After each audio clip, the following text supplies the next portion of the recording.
When I say pandemic, I'm sure there's one thing that comes to mind. But there's something else that isn't nearly as scary, but is killing more people than COVID, cancer, and car crashes. Heart disease. Now, I'm not a cardiologist. I didn't study medicine or health or even science. I also didn't invent a new technology or discover a new method for treating heart disease either. But despite not being an expert, I still founded a health tech company and made it our mission to eliminate heart disease as the leading cause of death. Which might sound strange, because when you think of technology that has had an impact, you probably think of the internet, or penicillin, or probably right now, AI. All advancements which were the product of experts in the field, scientists and engineers who invented or discovered something new to move the needle. But when we look at change solely as the efforts of experts, we're omitting the potential impact of outsiders. Because when you're faced with a problem that's so big that the experts have hit a dead end, sometimes it takes an outsider with fresh eyes to find a new path. Now, heart disease is largely driven by type 2 diabetes, which at the moment is mostly being treated with pharmaceuticals, like insulin and metformin, which can absolutely save lives, but there's a better treatment. One that's twice as effective as these pharmaceuticals, and unlike them, can actually reverse type 2 diabetes. Now, it may or may not surprise you that the most effective treatment isn't some trade secret or infomercial wonder drug. It's in every PDHP textbook. It's eating well and doing regular exercise. Granted, when you have a chronic condition like type 2 diabetes, you can't just jump on a treadmill and cut out lollies. You need a health professional to prescribe you a diet and exercise plan and guide you through your health journey. But we've known about these treatments for decades. And yet for decades, this problem has only gotten worse. Deaths from heart disease have only gone up. If these health plans are so effective, why was metformin the 4th most prescribed drug in the US in 2018? Well, we asked the health professionals for their perspective, and they would usually say, diet and exercise health plans are great, but they don't work because patients always end up dropping off their treatment. And the fact is, only 10% of patients do stick to their treatment, which means despite it being the best method for beating type 2 diabetes, 90% of patients end up dropping off and defaulting to drugs while their condition slowly worsens. Now, I'm absolutely not saying we should question the expertise of these health professionals, because their approach is the most practical reaction to the problem they're facing. But if we take a step back and look at how these health plans are currently being prescribed, this drop-off makes sense. You see, last year I broke my arm, and my physio gave me this piece of paper, a similar format to what a patient with type 2 diabetes would be given, only I was lucky enough to get some photos for reference. A lot of their programs look like this. Now, when I arrived home, it wasn't long before my piece of paper found itself on my desk and from there into my bin. Unfortunately, paper is still the default medium. These patients have just been given a life-changing diagnosis, and then they're expected to embark on a health journey armed with a piece of paper.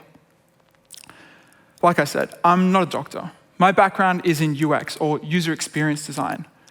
I don't decide what medication might save or kill a patient. I decide how big buttons should be. I'm an outsider to the healthcare industry, and whilst I don't know what blood lipids put you at greater risk of heart disease, I do know bad design when I see it. And from my perspective, when I look at this problem, I don't see a medical problem. We know the treatment works. I see a design problem. I see a bad experience that's failing to engage users.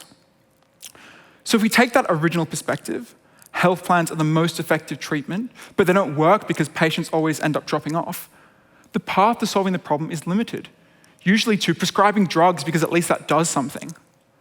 But if we take this new path, health plans are the most effective treatment, but the way they are implemented is poorly designed, the problem shifts.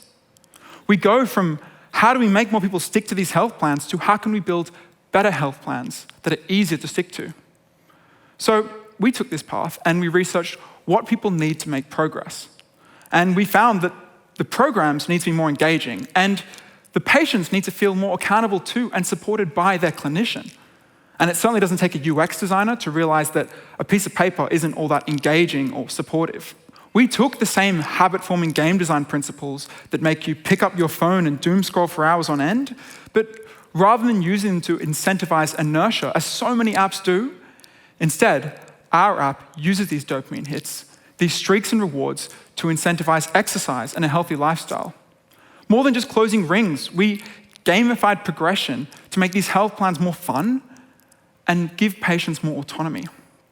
But it's not all about autonomy though either. How do we solve for this clinician-led accountability and ongoing support? Because games and apps only go so far, but project management tools that big businesses use to manage and support ongoing projects, they cracked this problem decades ago. We realized clinicians didn't have any idea how patients were progressing, let alone if they were at risk of dropping off their treatment.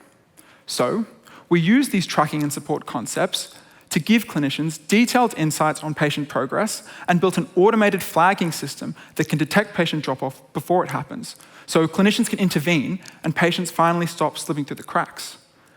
Now, you can take the outside path to endless problems. It's not just diabetes and heart disease or even just health.